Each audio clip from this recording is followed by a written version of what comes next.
Okay, welcome back to Sciaps. This is our latest video for carbon in L grade and standard grade and H grade stainless. So, we had a great week last week in the Gulf Coast demoing the product. Special shout out to Ryan.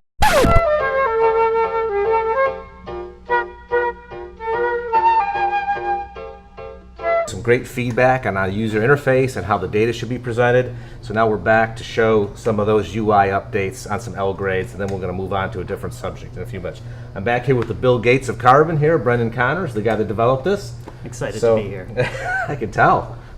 All right. So thanks for debugging all of the software all week. I really appreciate it. All right, so here's what we've done. Let's take a 304. Right there you go. So we've now made it so there's an automatic pre-flush and pre-burn that's user settable but fixed at about a second or so. So when you test a sample, put the sample up, pull the trigger just like normal. You see the pre-burn is starting, so it flushes it for a couple of seconds, does a pre-burn on the spot. The pre-burn is about a 6-second pre-burn, and then it automatically kicks into the first test. So you see after about 10 seconds, you get your first L grade carbon. It's not L grade. You get your first carbon result. So here we go. We're getting 044. Now what you can do, you see it's just going to show you multiple tests. And if you look on the screen, on the far right, it's showing you the average. So there's another test. Let's do another one. So what this does, this allows the operator to see each individual test and the repeatability. Right, so now we've done 4 tests. It's taken us about 20 seconds. We can keep going. It'll keep scrolling to the right, or we can stop. But let's just stop. This material came in about 044. That's actually 049, so it's pretty close to the assayed value.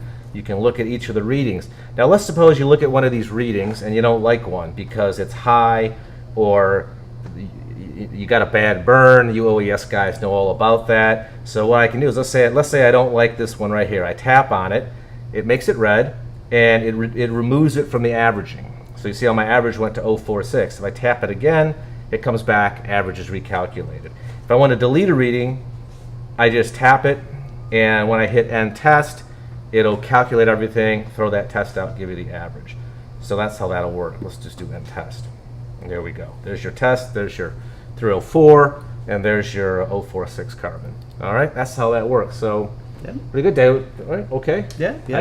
See, I don't need you to do these demos anymore because I was down demoing and had some success, and okay. Thanks to your inventions, I really appreciate that. All right. And we have a question here. Yeah. Question. So, is it really that important to do evacuation for the argon, before you get started? Is what you're testing here so difficult to measure that all these preparations are necessary? Yes.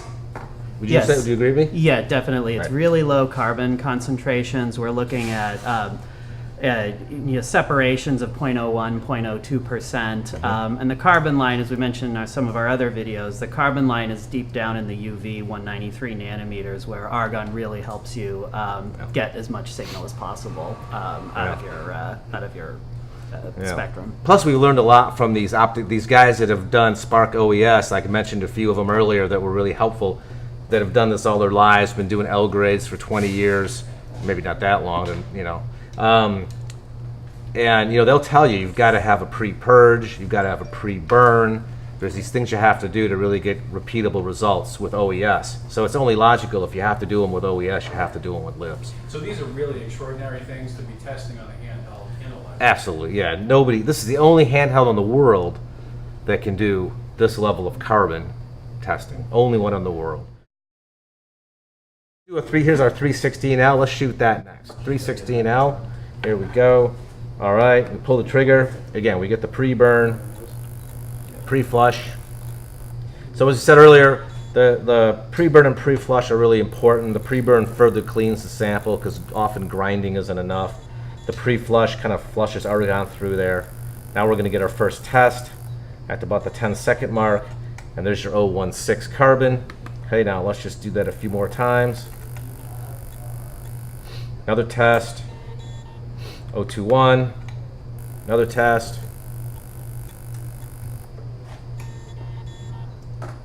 I moved the sample a little bit, so I'll show you a good example. Okay, so on that one, this is a good example. We get 3 very nice, consistent low carbon results, 016, 021, 014, but I got that middle one where I actually moved the sample a little bit, hit a spot where I had not done a pre-burn and the result was elevated. So that's a good case. You tap that, takes it out of the average, and clearly that's an L grade at 017. The assay is 016, and there's your 316L. So that's how the software works. Yeah. All right. Anything you'd like to add? I mean, No, we give you a lot of flexibility to have control over the data rejection, have control over how much pre-flushing you're doing with argon. You can control how many pre-burns the analyzer does, how long that pre-burn time is. So we give you a lot of options, just kind of like an OES instrument. Yeah, it's great.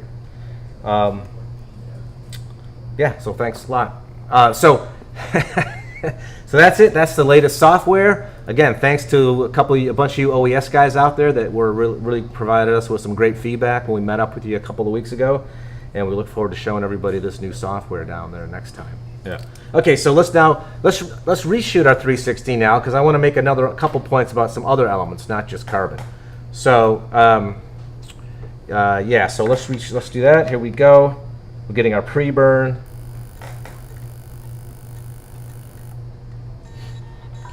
So it's a 6-second pre-burn after a 2-second pre-flush with the argon.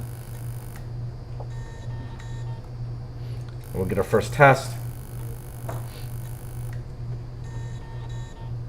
Oh, look at that. That is a thing of beauty. Do another test. We can just keep testing, looking at the results. So this is another 316L we're shooting. Haven't moved it. Very repeatable results on that carbon. You did a great job. I am really impressed with this. Well, thank you.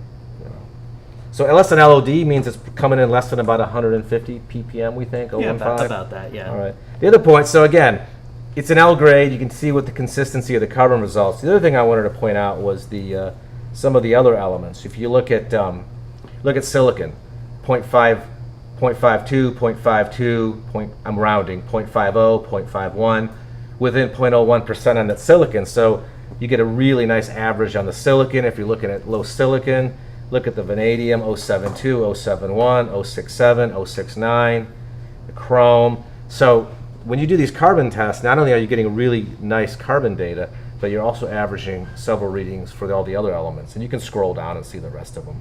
All right. And look at the moly, 185, 186, 19, 186. So the repeatability of the unit, especially when you start averaging, is really, I think, really good. Especially in the carbon is exceptional. And again, just to remind you, besides the laser and all the other good features, the key to that performance is that argon purge. So now when you have to go up on a ladder, you have to climb up on a tower, wherever you have to go, you're not having to lift the analyzer with a crane and lift the argon tank with a crane. It's all right here in this little thing. So this comes out, you replace it, a couple of bucks to replace it, and you're ready to go.